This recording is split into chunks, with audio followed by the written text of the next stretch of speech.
Welcome to the Inspire to Invest podcast, where we're sharing stories from real estate investors and how investing has changed their lives. This episode of Inspire to Invest has been brought to you by Cardinal Law. Hey everybody, welcome to Inspire to Invest. I've got Brady McDonald here with me today, and he's joining us from sunny Cape Coral, Florida, but he's initially from Barrie. He stands at the helm of a multi-million-dollar business spanning the United States and Canada.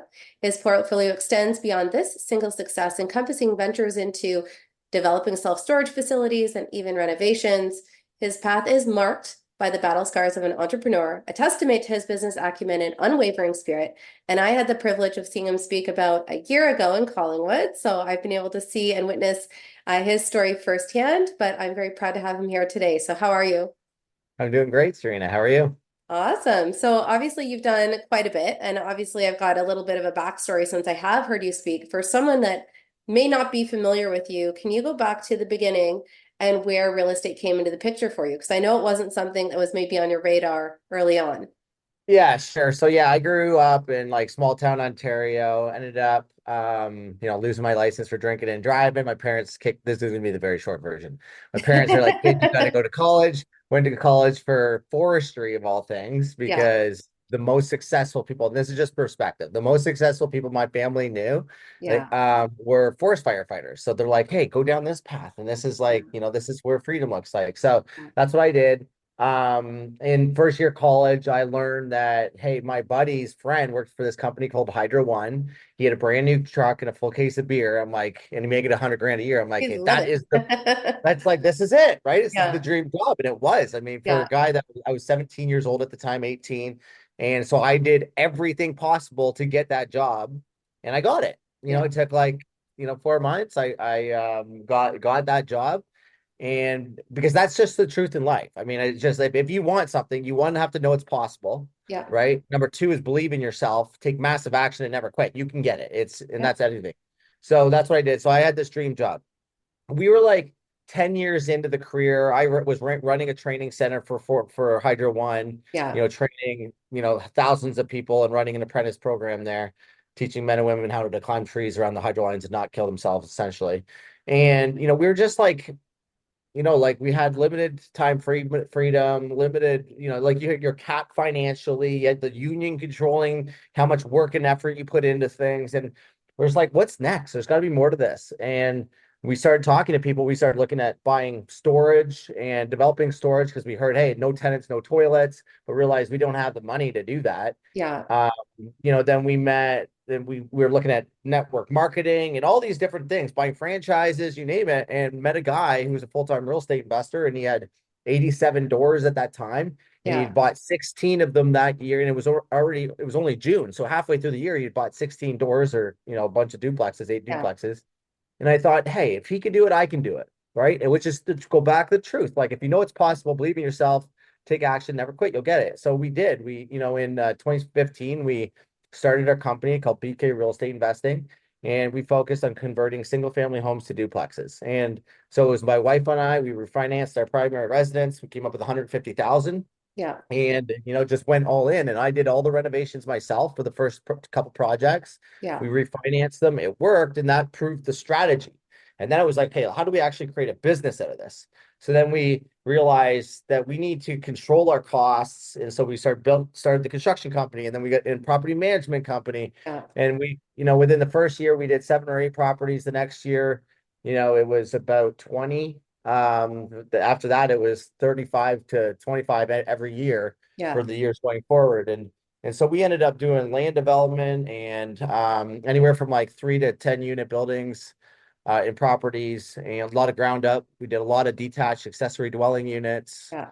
And then, eventually we, which we can probably talk a little bit about later, we eventually came down to the United States and stuff. But yeah, that's kind of how it all happened, right? It just, So how long yeah. would you say it took for you to make that transition? Like, did you just rip off the Band-Aid and quit what you were doing and then go into this? Or did you do it kind of over a period of time to preserve that active income while you're getting off the ground? Yeah. Yeah, that's a really good question. And so yeah, it took us, so we started essentially in 2015, April in 2015, and I didn't quit. I took a leave of absence in 2017. Yeah. And I was about 3 months into that leave of absence when I'm like, there's no way I'm going back, right? Yeah. Like we were already Got making a taste of the good life. seven Yeah. figures. It's like, why would I, we were already making, Yeah. like a fair couple hundred grand a year, easy. Replace the income already just by, Yeah. doing these projects. And so we always did like a bunch of buy and holds or like we would refinance and hold them. Yeah. And then 25% we were flipping, right? So we Right. replaced the income, which is Yeah. a big thing for everybody to realize. Like you're not going to retire or do this on rental income. Yeah. Rich Dad, Poor Dad, great book, great in theory, good, back in, 20 years ago when it was written, but it's like Yeah. next to impossible now. Yeah. And I So think you you need to have, consider that there's got to be balance, right? Like I have found, and you may be aware of some of the challenges that have happened in the community in the last year, is that liquidity has become a really big problem, especially maybe for people tackling land development stuff. And part of the challenge is also they don't have that balance of the active income coming in, right? So I think that yeah, is really wise feedback. Like for one, taking that leave of absence, just in case there's any possible uncertainty that you're not just burning your bridges, but then also just making sure that you are covered off so that you've got some of that income coming in because as we've seen, like interest rates are going up, housing prices going down, like there's all these challenges that people have had, right? So I think balance is yeah. incredibly important. Yeah, and I would say like looking back, the one thing that we probably did wrong or like maybe could have been a little bit more strategic on is like keeping that leave of absence as long as possible because it would essentially still get me more mortgages. Okay, Because once yeah, you become yeah, self-employed, that is a yeah, new challenge. It's like, oh, yeah, I could have got a lot more mortgages if I yeah, stayed employed yeah, than I was at least a lot easier, right? Then, yeah, that was one other thing. But we went through a bloodbath, just like a lot of other people. I mean, yeah, we survived because we had a big portfolio and took a lot of action. But there was months that we were bleeding insane amounts of money, and so my big takeaway from the last 2 years is to have multiple streams of income. yeah, And so, like, and so that's kind of where, we can talk about our land development and what we're doing now to generate that cash flow because you can't, we were relying on selling properties, but until you can't sell a property, like you're like, wow, what do I do now? If you don't have access to equity, what do you do now? If you can't refinance, what do you do now? yeah, And yeah, so that is you need to like create, if you need 100 grand to live, you yeah, should always have some other way to make 100 grand outside of real estate and maybe yeah, still be tied to real estate. That's why I yeah, think like even if you sell a few houses or I don't know, there has to be a strategic move that way because yeah. it brings a lot of people. Yeah, no, I mean, I feel like that's been like it's actually amazing to me how quickly everything has changed and how many people have been impacted, like in a way that I think everyone's head's kind of spinning after this last year, right? But I guess Yeah. when you look at, I guess that's been 9 years since you kind of got into this. What would you say is something that you feel like is your biggest success and something that you're most proud of? Yeah, I mean, we built like we've done hundreds of properties and built this big portfolio, all like most of it through joint venture partnerships. And to be Yeah, honest, like I remember like looking at some of these other investors that they're all done now because they, went bankrupt or fucked everybody. Sorry for the F word, but yeah, like I always thought, oh, it's like it looks so much, it looked like what am I doing wrong? Like I'm only able to do 25 to 35 deals a year and I'm giving up 50% of my equity. But you know what? The proudest thing that we ever did is we're operators at heart. We had a team of 20. There was not one other investor that I personally know had that team, but yeah. like we are one of the last ones to be surviving, Yeah. right? But And to we your did point, very that's well. that's exactly where you pinpointed it, the mistake other people have made, that they weren't joint venturing and they weren't using equity, they were using debt, and it wasn't sustainable. So for some of the Yeah. people that I've been exposed to that scaled really fast, like hundreds, like 600 properties in 6 years, they raised all the down payments, Yeah. misrepresented that it was for down payments, and they raised so much debt and it just wasn't sustainable. And then they crashed and burned.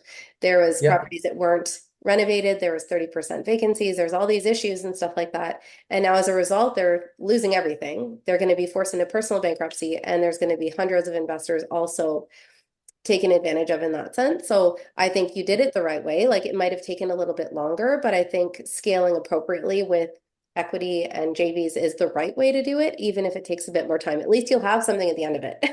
Oh So, yeah, for sure. And I think the important part is like obviously there's the way that you get the money and the way that you divide your equity. yeah, But the important part that most people forget about, and Canadians especially, and this yeah, is like we are like 10, 15 years behind the Americans, like with regards to operations and systems and processes and people and scale and using VAs instead of Canadians. Like no wonder you like everybody tried to do it themselves, and because they can't afford to have assistants and these other people to properly run a company, we did yeah, it all. yeah, We had like a property management company, we had a construction company, we had yeah, all accounting and bookkeeping in-house. There's no, I don't know very many other people that did. And I think that is what everybody forgets is like this is a business.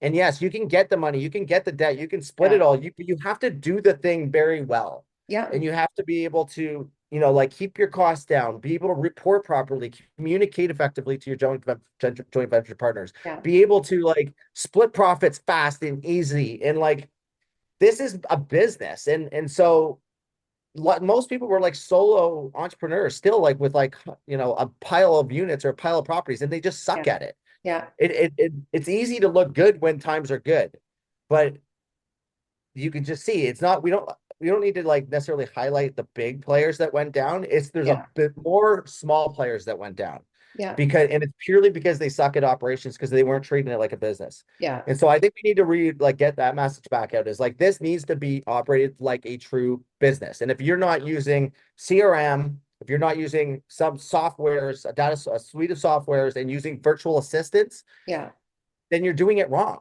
yeah. You just, Yeah, and there's and obviously so just a lot of tools and things available to us now that might not have been there 10 years ago, right? But now that you have gone through some different cycles, maybe not as extreme as like 2008 or something like that, but obviously some ups and downs. What would you say are some of the biggest challenges and obstacles that you faced? yeah, it depends on where you are, I guess. In Canada, the biggest challenge is just the access to equity or just the access to banking. So, and the influence that the government has and the banking rules have on your portfolio. And so that is kind of what we saw in 2017, where the prices were going skyrocketing and then they Yeah, flattened. And that, when the prices go up so fast often and they drop, it's like your strategy has to change because what worked for the last 2 years isn't what works today anymore. And that's kind of what we're seeing today compared to 2 years ago. And so that's the struggle in the Canadian market is that the one thing that works today isn't probably going to work in 2 years yeah, because there's so much influence, there's so much, you know, things going on in the market. yeah, Where the nice thing, and the markets are relatively small. That's the challenge. So now looking back on this, we struggled on it. It was painful because we would crush it one year and we'd have to reinvent. We'd all of a sudden have to build coach houses, learn how to do detached accessory dwellings. And yeah, that only worked for 2 years. Then we had to build ground up because like nothing else was penciling. So that whole reinventing, I don't love that. I do love the fact that in the United States there's enough markets. And although yes, you have to change and you have to pivot and you have to reinvent yourself, yeah, it's that like there is so much opportunity here that if you can figure out how to do this somewhat virtually, you don't have to reinvent yourself all the time.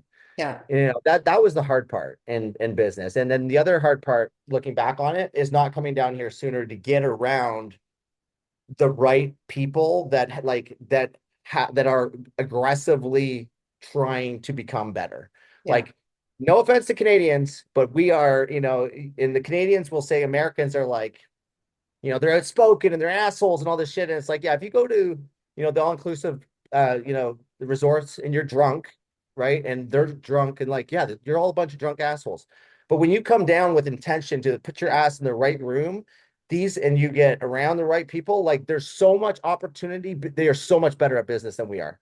yeah, So much, right? Because they can they can do because of their market and the opportunity, like because the opportunity in this country, they can do what would takes us 10 years, they can do in 3 years. They just get and so that's no fault of our own, but it is an yeah, opportunity of our own.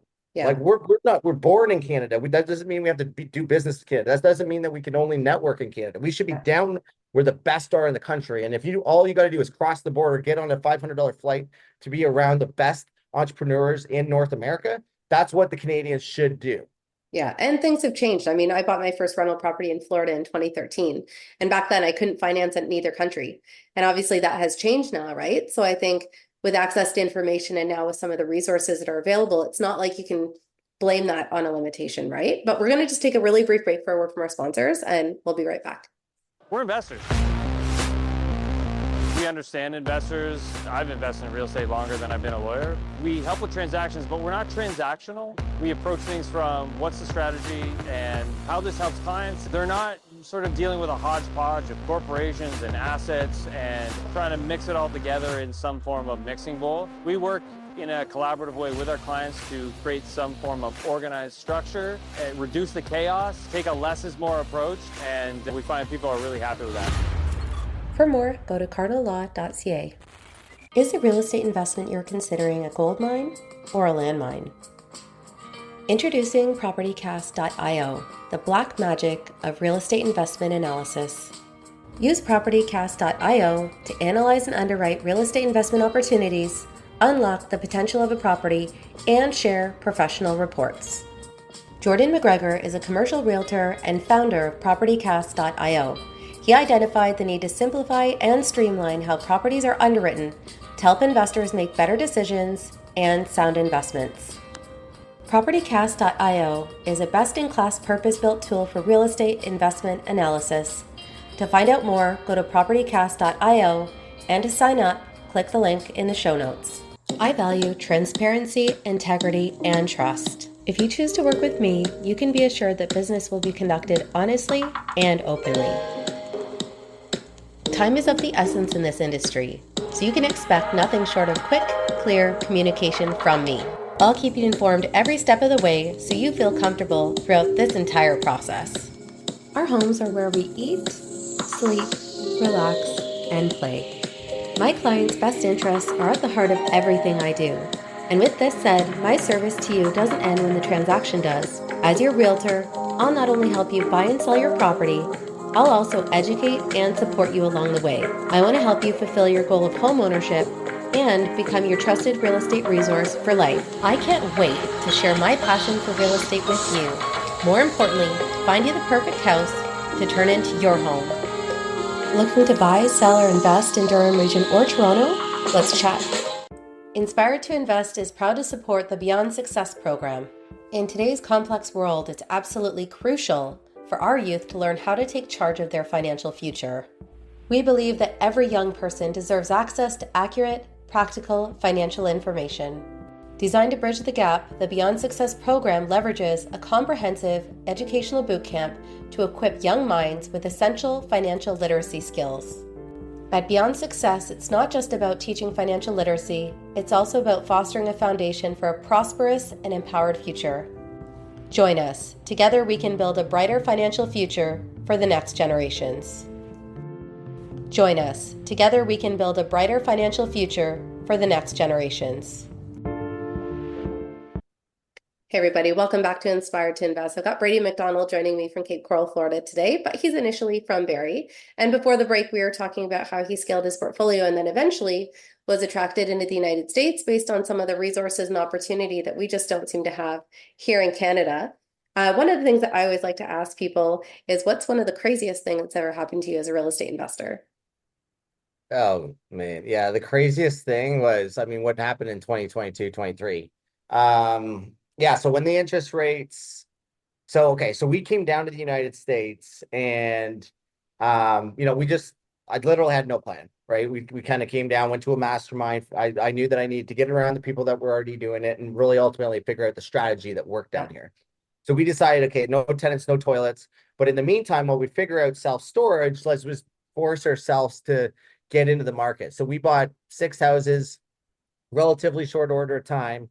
And this is all like just before the peak. Okay. So 2022, I guess, is when we came down. 2023, it was kind of, we're kind of getting early 2023, we're starting to get into the peak. And then, the interest rates started to increase and we got smoked by a hurricane down here. We're about to get hit by another hurricane tomorrow, actually. But yeah, we got smoked by a Cat 5 hurricane. And so, now we've got this portfolio in Canada that's gone from like sub 1% or just over 1% to 7. And the portfolio is bleeding like crazy. We had $15 million in development that we had self-funded up there, that prices were coming down. Well, the banks were like redoing the appraisals. They were coming in lower, so they're actually cutting funding on the finishing ends of the development projects.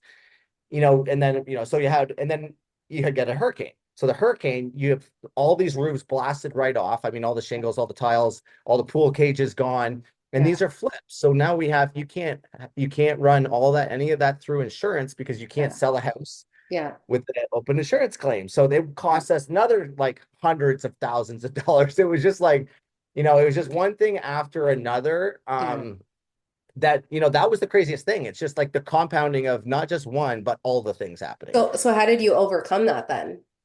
So what happened was, like, I lived in fear for like 8 months. We were trying to sell things, and but what we were taking the same approaches to what we'd always take. Like, if we thought it was worth 500 grand, we would list it at 515. But in a declining market, or even a market like today, which really isn't going up, you can't do that.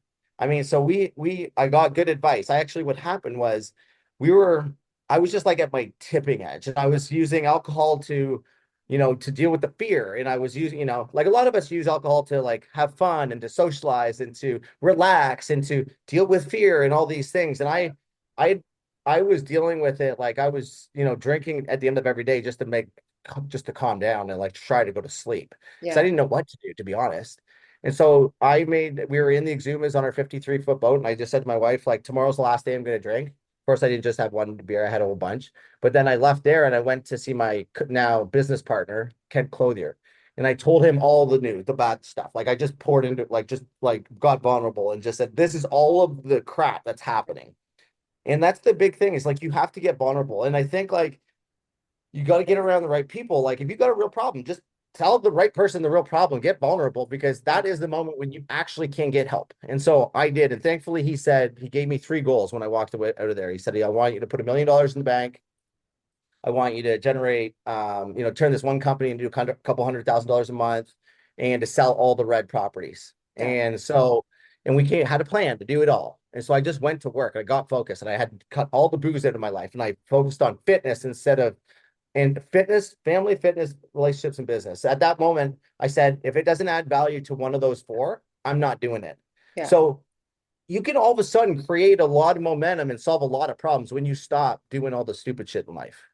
When you stop socializing on, whether it's TV or social media or drinking and hanging out with your friends and buddies, like they're not really they're not adding value to your life. They're entertaining you. They're distracting you, actually. And so at the end of the day, I put $3.8 million in the bank. And how did I do that? I just sold the things. I got unemotional. I detached myself from the actual properties and solved the problem. And so we were able to that helped, right? And then I had bandwidth back, because when you are in the weeds, when you're in the crap, you can't solve your own problem often. You can't think properly. So you have to like figure out how to get rid of that as fast as possible. Get around the right people, solve the problem so you can free up bandwidth.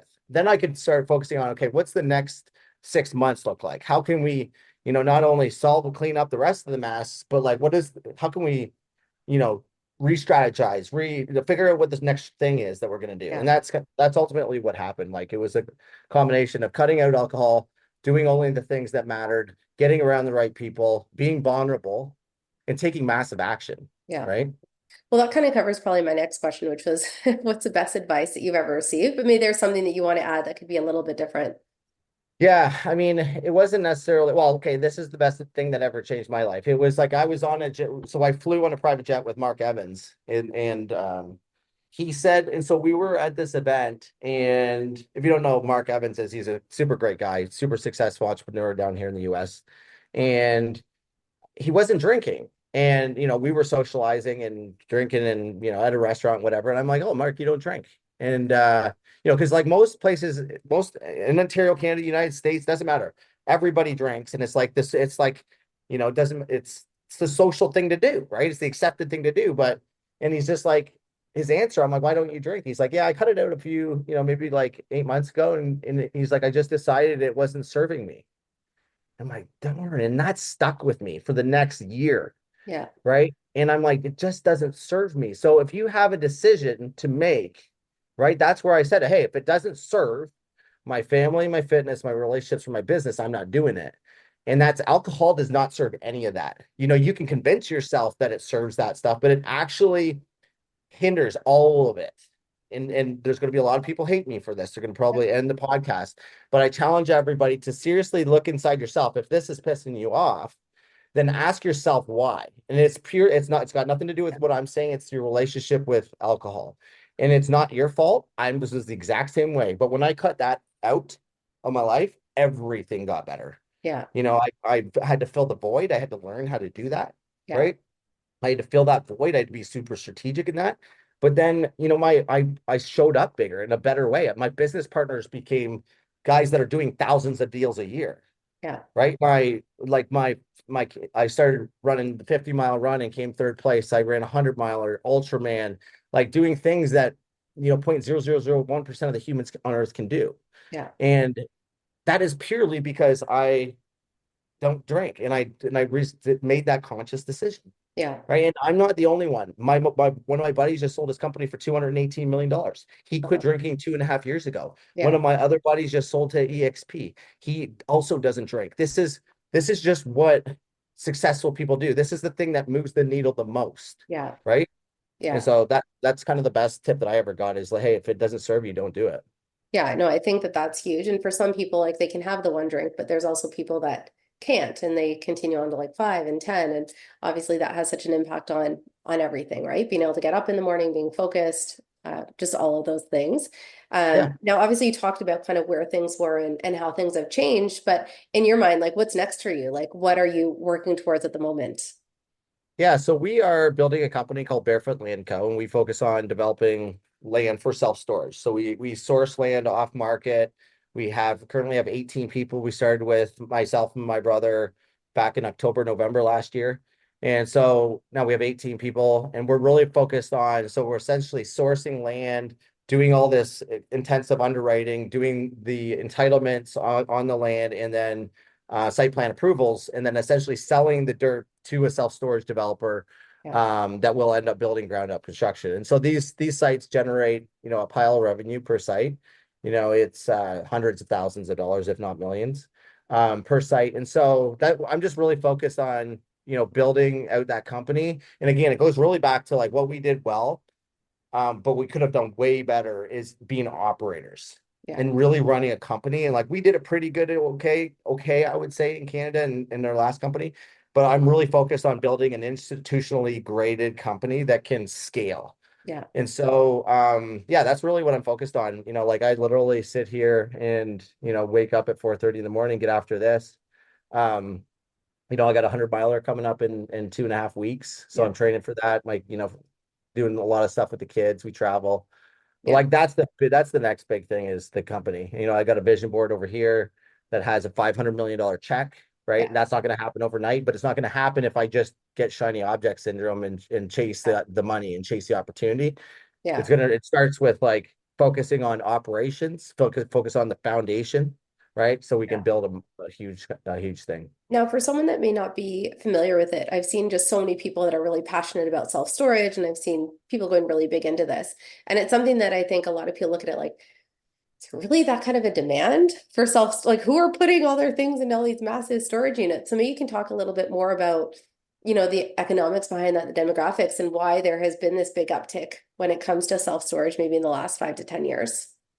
Yeah, it's been getting it's getting more recognition in the last 5. It's been big from like a private equity standpoint for the last 10. Yeah. And so, right, you can just kind of see like where the private equity goes is kind of like where the next big thing is going to be. Yeah.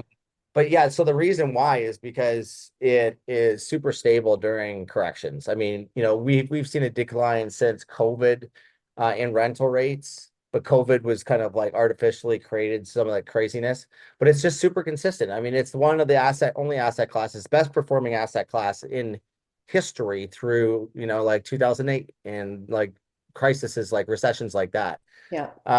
So yeah, that's why it's super, in it, you don't have all the people, you don't have the tenants, you don't have the toilets.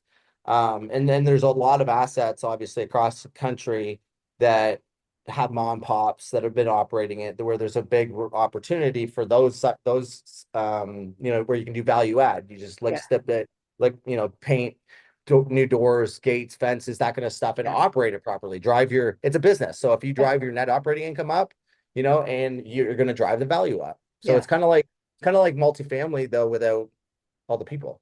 Yeah. Now, So for anyone that's watching that might be just starting out, is there anything in particular that you'd want to instill in them just to put them on that right path to success? yeah, so losers educate and winners um implement. That is the biggest takeaway that you can, like, honestly, you can listen to all the podcasts, you can read the books, you can educate yourself to the nines. You will be stuck in the loser pool. I can guarantee you. The only reason I won, the only reason anybody else wins Yeah. is because they implement, they actually do the thing, Yeah. right? Take action. You, Yeah. you have to take action. And so just remember that. Losers educate, Yeah. winners implement. Yeah. Right? That is the biggest thing. And I mean, I think you need to educate yourself, ask the right questions, get around the right people so you understand the landscape of the thing that you're doing. Yeah. But then you have to literally take that big goal or that big thing, whether it's buying your first property, and break it down into different steps Yeah. and figure out, hey, if the first step is to learn how to underwrite, well, then that's all I need to do. Let's not worry about how to make an offer and negotiate, Yeah. right? Let's not worry about having to renovate or do the conversion. Let's just figure out how to underwrite. Yeah. Right? Once you get that figured out in your head, okay, the next thing is to make an offer. Let's go and make 50 offers. Yeah. And I don't care if it's storage, buying your first house. It all works the exact same way. Yeah. Awesome. Now, for anyone that wants to get in touch with you or learn more about your opportunities, what's the best place for them to find you? Yeah, you can go to Instagram or Facebook, Brady.McDonald84. We also have a website at 0 to 100.com. We do this thing. It's a 0 to 100 day challenge. It's completely free, just really helping people. It's kind of like the 75-day hard, but way more realistic. Because the one thing that most people forget, they think that making more money is going to get them to the life that they want. Right. But a lot of the times it's actually the opposite. If you start working on your body, you get your body right, you get your mindset set right, opportunities, relationships, all that stuff actually becomes possible. But if you're not the person that you need to become to accomplish those goals, you're not gonna, you're gonna do it the hard way. Been there, done that, right? Work on number one. So that's what the 0 to 100.com is all about. But you can hit me up there on social media. Awesome. Well, thank you Yeah. for your time today. I know that you're a busy guy. Of course, for anyone that is watching, thanks for your time as well. If you have enjoyed watching this episode, make sure that you like, comment, and subscribe on YouTube. You can also follow along with us at Inspire to Invest podcast on social. And remember, when you invest in yourself, the sky's the limit. Thanks again.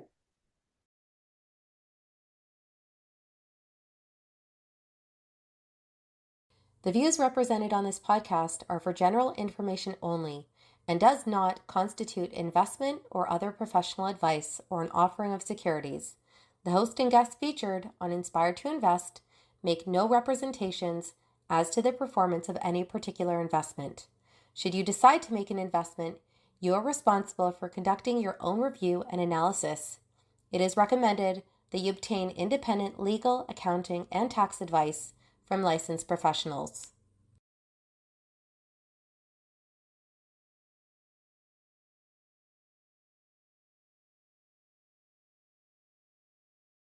Thanks again to Cardinal Law for bringing you this episode of Inspired to Invest.